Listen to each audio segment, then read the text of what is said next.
সব নাটকীয়তা আর রহস্য যেন এখন দিনের আলোর মতন পরিষ্কার হয়ে গেছে।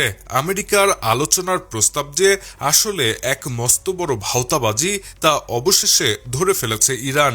ডোনাল্ড ট্রাম্প মুখে শান্তির কথা বললেও তার পেটের ভেতরে যে ইরানকে ধ্বংসের পরিকল্পনা ঘুরপাক খাচ্ছে তা এবার ফাঁস করে দিল ইরানের বিপ্লবী গার্ড বাহিনী বা আইআরজিসি। শনিবার আইআরজিসি সংশ্লিষ্ট সংবাদ মাধ্যম বাসিরাত এক বিস্ফোরক প্রতিবেদনের মাধ্যমে দাবি করেছে ট্রাম্প আসলে ইরানের সঙ্গে কোনো আলোচনায় চান না। তিনি চান ইরানকে হাঁটুর উপর বসিয়ে নিঃশর্ত আত্মসমর্পণ করাতে। ইরান এতদিন ধরে আমেরিকার প্রায় সব দাবি মেনে নিয়েছিল। পারমাণবিক কার্যক্রম সীমিত করা থেকে শুরু করে আন্তর্জাতিক পর্যবেক্ষকদের নিয়মিত পরিদর্শনের সুযোগ দেয়া সবই তারা করেছে। এমনকি ইরান তাদের উচ্চ সমৃদ্ধকৃত ইউরেনিয়ামের বিশাল মজুদ সম্পূর্ণভাবে ধ্বংস করে ফেলতেও রাজি হয়েছিল। তারা ভেবেছিল হয়তো এতেই আমেরিকার মন গলবে, কিন্তু বাস্তবতা হলো পারমাণবিক ইস্যু ছিল ট্রাম্পের শুধুই একটি অজুহাত। বাসিরাত পরিষ্কার ভাষায় জানিয়েছে ইরানিরা এখন বুঝতে পেরেছে আমেরিকা আসলে কোনো সমাধান চায় না।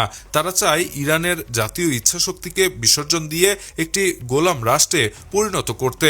ট্রাম্পের এই কৌশলের পেছনে রয়েছে এক ভয়ঙ্কর উদ্দেশ্য।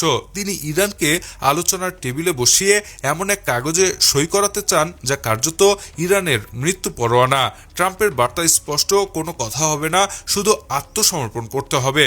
আর সেই আত্মসমর্পণ হতে হবে এমন যাতে ইরান আর কোনোদিন মাথা তুলে দাঁড়াতে না পারে। তাদের সামরিক ক্ষমতাকে এতটাই দুর্বল করে দেওয়া হবে যে তারা আমেরিকার দয়ার ওপরে বেঁচে থাকতে বাধ্য হবে। ইরান বুঝতে পেরেছে ট্রাম্পের মুখে মধুর কথা থাকলেও হাতে রয়েছে বিষ মাখানো ছুরি। আমেরিকা ইরানকে কোনো আশ্বাস দিতে চায় না। তাদের একমাত্র লক্ষ্য হলো ইরানকে অপমান করা। কিন্তু এই অপমানের ধরনটা ঠিক কেমন হবে?